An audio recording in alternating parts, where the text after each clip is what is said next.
सोचते हैं आप किसी और के लिए, कितना सोचेंगे। इसने ये कर दिया, ऐसा हो गया, क्यों किया मेरे साथ ऐसा, मैंने क्या बिगाड़ा था, मैं ही मिला था।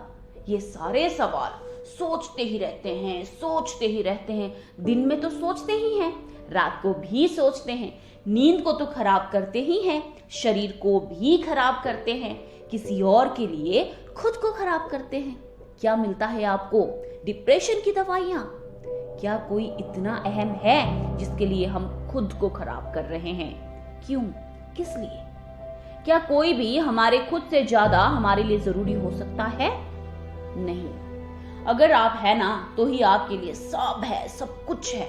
अगर आप ही नहीं है ना तो कुछ भी नहीं है। मेरा कहने का ये तात्पर्य कतई ये नहीं है कि स्वार्थी हो जाइए या मनमौजी हो जाइए। इंसान सामाजिक प्राणी है। हमारे जीवन में आने का मतलब ही यही है कि हम खुशियां बांटें और बटोरें। पर खुशियां बांटते हुए खुद को आघात पहुंचाने का काम तो मत कीजिए ना। खुद को दुख पहुंचाकर आप किसी को भी खुशी तो नहीं दे पाएंगे ना। अगर कभी आपको आघात पहुंचे और इतना आघात पहुंचे कि आप किसी के व्यवहार को, किसी की बातों को, शब्दों को, तानों को नहीं भूल पा रहे हैं ना, और निरंतर आपको कष्ट का अनुभव हो रहा है ना, तो आपको वहां पर सावधान रहने की जरूरत है। क्योंकि कष्ट अगर बढ़ता जाए ना तो वो तनाव का रूप ले जाता है, और तनाव बढ़ता जाए तो डिप्रेशन का रूप ले लेता है। तो सोचने वाली बात यह है कि कब हमारा कष्ट तनाव का रूप लेने लग जाता है। हमें अपने दिल को इतना तो मजबूत बनाना चाहिए ना कि दिल हम पर हावी ना हो, और हम में इतनी विवेक होनी चाहिए कि हमारा विवेक हमारे दिल का सारथी बन सके। विवेकशील प्राणी सदैव अपने मन को संयम में रखता है, अपने नियंत्रण में रखता है। हम अकेले जन्म लेते हैं और अकेले ही चले जाते हैं। तो अगर कोई समझ ना सके ना या साथ ना निभा सके ना तो खुद को खुद का साथी बना लो। अपनी बातें आप खुद के साथ करने की आदत डाल के तो देखो। दिल के सवालों का जवाब विवेक बेहतर तरीके से दे सकता है। तो अपने विवेक का इस्तेमाल करें। दिल अगर कहता है ना तू फिसल, वहां विवेक कहता है नहीं तू संभल। दिल अगर कहता है ना रो ले, तो विवेक कहेगा नहीं रोना, तू हंस ले। दिल अगर कहेगा तू थम जा, तो विवेक कहेगा नहीं थमना, तू चलता चल।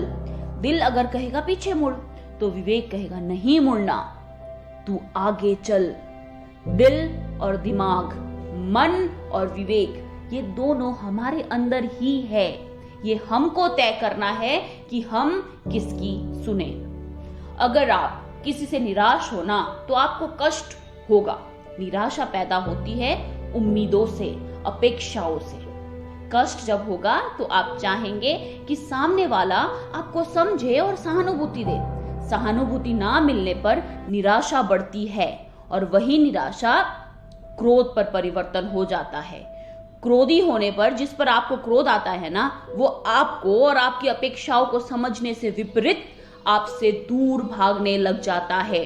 तो वहां आप खुद को तिरस्कृत महसूस करते हैं।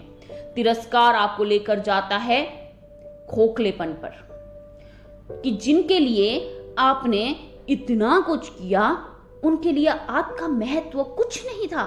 यह पैदा करता है आपके अंदर हीनता का भावना। हीनता देती है आपको अनिद्रा। वहां से आप शिकार होते हैं डिप्रेशन जैसी बीमारियों का। तो पहला पड़ाव जो है ना अपेक्षा, उसको आज ही खत्म करें। कोई आपकी अपेक्षाओं को, उम्मीदों को तिरस्कार करे, उससे पहले आप अपने अंदर से सारी अपेक्षाओं को बहिष्कार करिए, तिरस्कार करिए। ये सोचिए कि कोई भी आपके लिए उतना कभी नहीं कर पाएगा जितना आप स्वयं के लिए कर सकेंगे। पहले खुद को समझे। जिसने खुद को ही नहीं समझा ना, उसको ये उम्मीद करने का कतई भी हक नहीं है कि कोई और उसको आके समझे। जो खुद को नजरअंदाज करके दूसरों के लिए ही करता रहेगा ना, उसकी कदर कोई दूसरा नहीं करेगा। सबको खुश रखना ही हमारी जिम्मेदारी है, पर अगर हम खुश नहीं है ना तो हम उस जिम्मेदारी पर पूरा नहीं उतर पाएंगे। क्योंकि अगर हमारे अंदर तनाव है तो हम सामने वाले को भी तो तनाव ही देंगे ना।